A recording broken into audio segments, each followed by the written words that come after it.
வணக்கம்.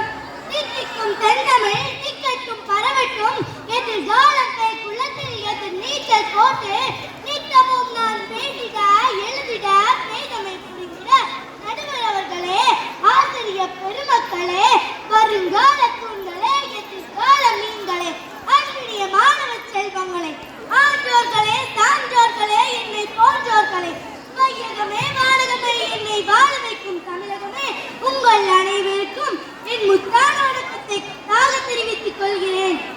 இன்று எனக்கு கொடுக்கப்பட்டுள்ள தலைப்பு இளமை கல்வி வாழமான வாழ்வு. கல்வி என்பது இந்த உலகில் பெரிதாக மதிக்கப்படும் ஒன்று. கல்வி ஒன்றே இந்த உலகை மாற்றக்கூடிய மிக சக்தி வாய்ந்த ஆயுதம் என்பது நெல்சன் மண்டேலாவின் வாக்கும் கூட. ஒரு மரத்திற்கு அதன் வேர் எப்படி முக்கியமானதோ அதை போன்றுதான் மனிதனுக்கு கல்வி முக்கியம். மனிதன் வாழ்வில் செய்ய வேண்டிய ஒன்று உண்டு என்றால் அது கல்வி கற்பது ஒன்றுதான். இளமை முதல் இறக்கும் வரை இதை விடா கற்றாலும் ஒருவனால் கல்வியை மூட்டிக்கவே முடியாது. எனவேதான் கற்றது கைமணளவு, கல்லாதது உலகளவு என்று முன்னோர் உரைத்தனர்.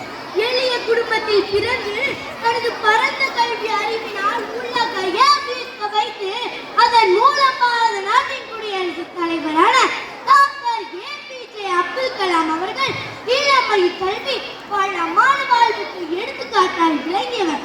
இவரை ஏழ்மையிலும் மிஞ்ச ஒருவரும் இல்லை.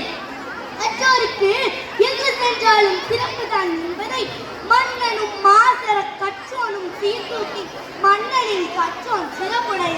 மன்னருக்கு தன் தேசம் அல்லால் சிறப்பில்லை, கற்றோருக்கு சென்ற இடமெல்லாம் சிறப்பு என்னும் மூதுரை மிக தெளிவாக உணர்த்துகிறது. திருவள்ளுவர் கல்வி என்னும் அதிகாரத்தில் கற்க கசடர கற்பவை கற்ற பின் நிற்க அதற்கு தக என்று இயற்றினார். இந்த குறளை படித்து பாருங்கள். இந்த குறளில் துணைக்காலே இருக்காது.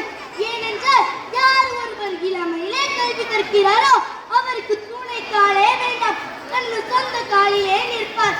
பட்டி பட்டி நல்லா காலையில் படி மாலையில் படி கட்டும் மகள் படி பொருள் பட்டும் படி நல்ல நூல்களை படி இளமையிலே கற்றால்தான் வாழ்வில் வெற்றி படிகளை அடைய முடியும்.